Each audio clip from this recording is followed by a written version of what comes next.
Hello, আসসালামু আলাইকুম। চলে আসলাম আরেকটা নতুন ভিডিও নিয়ে। অনেক দিন পর ভিডিও আপলোড দিচ্ছি, এরকম নিউ কোনো ভিডিও ভয়েস ওভার দিয়ে খুবই আনকমফোর্টেবল লাগছে। তো যাই হোক, সেদিন চলে গিয়েছিলাম কচুক্ষেত বাজারে। আম্মু কিছু 3 পিস কিনতো, তো এর জন্য ওখানে মেইনলি যাওয়া যে আমরা কচুক্ষেত বাজারে একটু ঘুরে টুরে দেন ওখান থেকে মিরপুরে যাব। তো আমরা একটা ওড়না কেনার প্রয়োজন ছিল, আগে একটা ওড়না কিনলাম, দেন আম্মুর ড্রেস দেখা শুরু করলাম। কয়েক দোকানে ঘুরেছি, কালেকশন ভালোই ছিল। আমরা দেখছিলাম যে আম্মুর যেই কালার নেই ওরকম কালার নেওয়ার জন্য প্রতিবার ঘুরে ফিরে একই ধরনের ড্রেস একই ধরনের কালার নেওয়া হয়। আর আম্মু কাজ করা ড্রেস একদমই পছন্দ করে না, একদম প্লেন সুতি কমফোর্টেবল ড্রেস হতে হবে। এই ড্রেসটা আমার পার্সোনালি খুবই ভালো লেগেছিল, বাট তাদের সাথে আমাদের দামে বোন ছিল না, এর জন্য আর এই ড্রেসটা পরে নেওয়া হয়নি। ইভেন এই দোকান থেকে আর কোনো ড্রেস নেওয়া হয়নি। আমরা অনেক ড্রেস খুলছি, অনেক ড্রেস খুলে দেখছি, বাট পরে আমাদের ওভাবে আমাদের দামের টামে বনে নেই। দেন এখান থেকে ঘুরে ফিরে আমরা আরেক দোকানে চলে গেলাম। মাঝখানে একটা শাড়ির দোকানে গেলাম। এই দোকানের শাড়িগুলো এত সুন্দর ছিল, এত কালারগুলো এত সফট ছিল, প্রাইস অনেক রিজনেবল ছিল, বাট ওই দিন আমাদের কোনো শাড়ি কেনার প্ল্যান ছিল না। দেন আরেকটা দোকানে ঢুকি।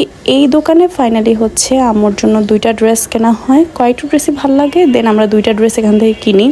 দেন কচুক্ষেত বাজার থেকে বের হয়ে একদম রিক্সা নিয়ে আমরা চলে যাচ্ছিলাম হোপ মার্কেটে।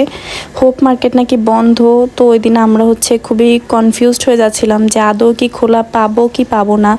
আর এই যে ভাবি আর আম্মু নিচে বসছে আর আমি রিক্সার উপরে বসে লাফাচ্ছি।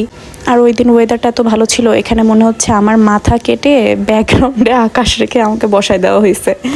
মাঝখানে আবার আমি ওপর থেকে ওদের কোলে এসে বসছি, উপরে একদমই বসে থাকা যাচ্ছিল না, রিক্সাটা অত কমফোর্টেবল ছিল না।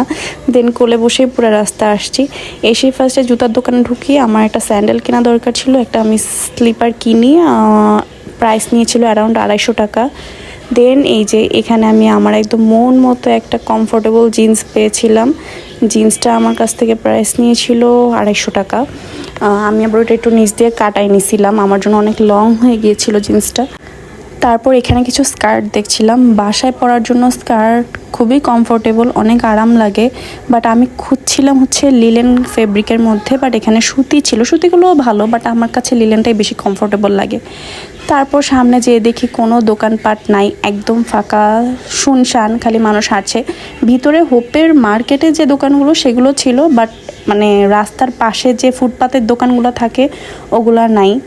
দেন এই যে চলে গেলাম এফএ স্কোয়ার, এইটা ওপেন করেছে নতুন, একদম হোপ মার্কেটের মোড়েই, একদম যে 3 রাস্তা না 4 রাস্তার যে মোড়টা, ওখানেই এই মার্কেটটা নতুন ওপেন হয়েছে। এটা ওপেন হওয়াতেই হোপ মার্কেট মেইনলি বন্ধ করে দেওয়া হয়েছে যতদূর আমরা শুনেছি।